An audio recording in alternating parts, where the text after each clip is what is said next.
வணக்கம் வாங்க. இன்னைக்கு என்ன செய்ய போறேன்னா பாவக்காயை வந்து எப்படி செய்யறேன்னு பாருங்க. எண்ணெய் ஊற்றி அம்மா சூடு கொஞ்சம் அடுப்பில் வச்சுட்டுனா சுடுது. பாவக்காய் இந்த மாதிரி நீங்கள் உங்கள் சைஸு சின்ன சின்னதாகவும் கட் பண்ணிக்கலாம், பெருசு பெருசாகவும் கட் பண்ணிக்கலாம். ஆனால் இதில் தண்ணி ஊற்றல, எண்ணெய் மட்டும் கொஞ்சம் ஊற்றிருக்கிறேன். சிம்மில் வச்சு வேக வச்சிங்கன்னா அப்படியே நல்ல பதத்துக்கு வெந்து வந்துடும். அதுக்கப்புறம் எப்படி செய்யலாம்னு பார்க்கலாம். சரிங்களா? இப்போ ஃபஸ்ட்டு வெந்துக்கிட்டு இருக்குது. ஒரு இதை போட்டு மூடி வச்சிடலாம். உப்பு கீழே எதுவுமே போடல, சும்மா வெறும் பாவக்காய் கட் பண்ணி வேக வச்சுருக்கிறேன். இதை அடுத்து என்ன ப்ராசஸ்ன்னு பார்த்துக்கலாம். சரியா? பாவக்காய் வெந்துருச்சு. அப்படியே சின்னதாக சிம்மில் வச்சுருங்க. எண்ணெய் கொஞ்சம் ஊற்றிட்டிங்கன்னா அதுலேயே வந்துடும். கொஞ்சம் பெரட்டி விட்டிங்கனாலும் போதும். வெந்துடுச்சு பாருங்கள். லாஸ்ட்டில் கொஞ்சம் இப்போ தண்ணி ஊற்றிருக்கிறேன்.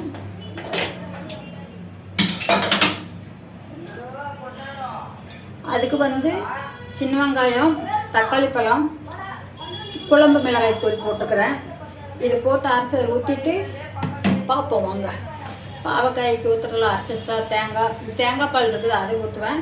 இதை அப்படியே அதில் ஊற்றிட்டு தேங்காய் பால் கொஞ்சம் ஊற்றினா லாஸ்ட்டில் தாளிச்சிட்டா வேலை முடிஞ்சிடும். அந்த அரைச்சதை அப்படியே அதிலே ஊற்றிடுவேன்.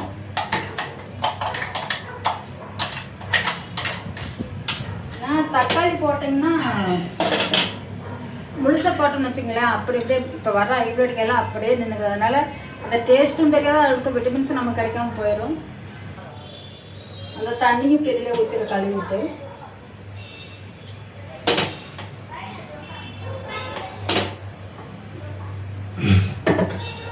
அது அப்படியே வச்சுக்கிட்டு இருக்கட்டும். மிளகாத்தூள் வந்து காரம் அதிலே போட்டு அரைச்சிட்டேன். உப்பு தேவையான அளவு போட்டுக்கோங்க.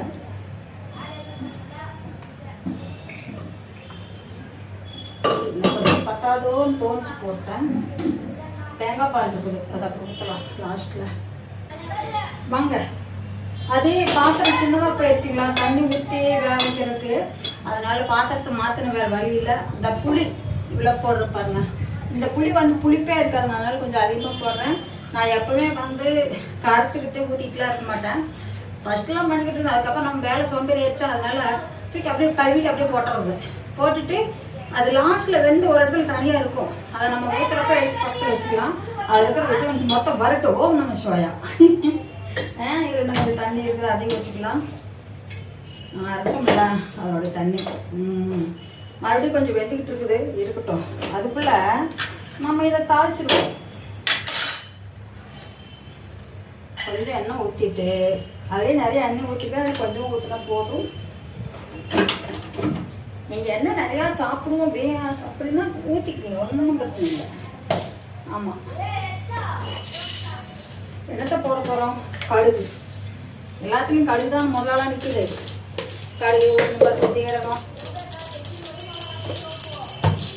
கடுகு போட்டாச்சுங்களா, ஜீரகம் போட்டாச்சு.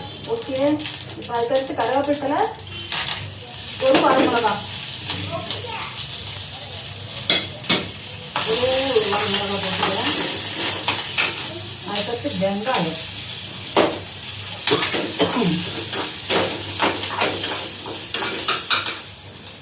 எந்த குழம்புமே தாளிக்கலைன்னா டேஸ்ட்டே கிடைக்காது லாஸ்ட்டில்.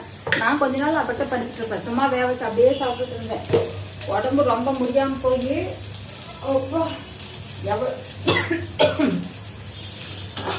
எவ்வளோ கஷ்டப்பட்டு பண்ணிருந்தோம்னா கொஞ்சம் மூடி வைக்கலாம். மூடினா வைக்க மாட்டேங்குவாங்க.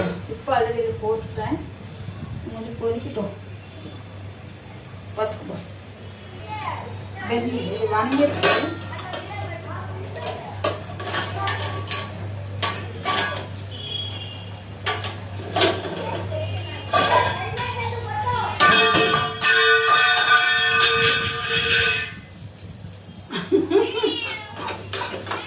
எங்க பூனை கத்துது. கேணி கீழே போட்டீங்க ஒடியாந்து கத்துது பாருங்க.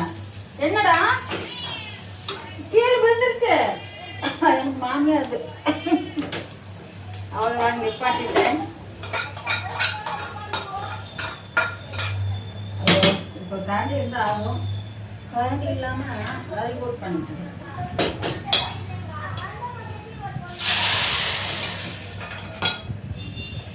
பாவக்காய் இந்த இந்த மாதிரி செஞ்சு பாருங்க, ரொம்ப ஈஸியான வேலை உங்களுக்கு. ஃபஸ்ட்டே நீங்கள் மிளகாத்தூள் இதெல்லாம் போட்டு சில பேர் எல்லாம் வேக வைப்பாங்க, ஃபஸ்ட்டே தாளித்து எல்லாம் பண்ணிடுவாங்க. அந்த மாதிரி பண்ணாமல் இந்த இதில் பண்ணிங்கன்னா கொஞ்சம் டேஸ்ட்டு எக்ஸ்ட்ரா கொடுக்கும். சரி, அவ்வளோ முடிஞ்சிருச்சு, அது வெந்துருச்சு. இப்போ கொஞ்சம் தேங்காய் பால் ஊற்றிக்கலாம். போதும், தேங்காய் பால் ஊற்றியாச்சு. அடுத்து நல்லா நார்க்கிட்டுக்கிறா. தேங்காய் பால் ஊற்றியாச்சு. உப்பு இருக்கிற மட்டும் பார்த்துக்கலாம், உப்பு கரெக்டாக இருக்கிறாங்க.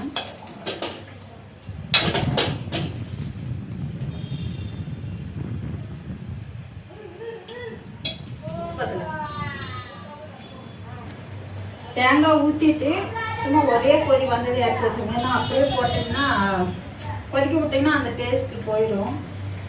தேங்காய் ஒரு தேங்காய் உடச்சி கொஞ்சம் பால் இதில் ஊற்றிக்கிறேன். இன்னும் கொஞ்சம் பால் வேற ஒரு இதுக்கு வேணும். அது உடனே சொல்லிட்டு உங்களுக்கு இதாயிருங்கள, அது நாளைக்கு வீடியோவில் போடலாம். சரியா, இதுவும் நாளைக்கு தான் வரும். சரி, கொஞ்சம் வேற கேட்டாங்க, கொஞ்சம் அதே சமைக்கிறீங்களே, கொஞ்சம் பாவக்காய் குழம்பு இருந்தால் கொடுங்க அப்படின்னாங்க. சரின்ட்டு 6 கிலோ காய் இப்போ நான் போட்டது. புட்டப்பருப்பு வந்து மேக்ஸிமம் 6 கிலோன்னு ஒரு வச்சாவே போடுவாங்க. கலர்ஃபுல்லாக இருக்குங்களா, நல்லா சாராட்டும் இருக்கும். இது காய் அப்படியே எடுத்து சாப்பிட்டுக்கலாம். நல்லா வெந்துருக்கு பாருங்களா.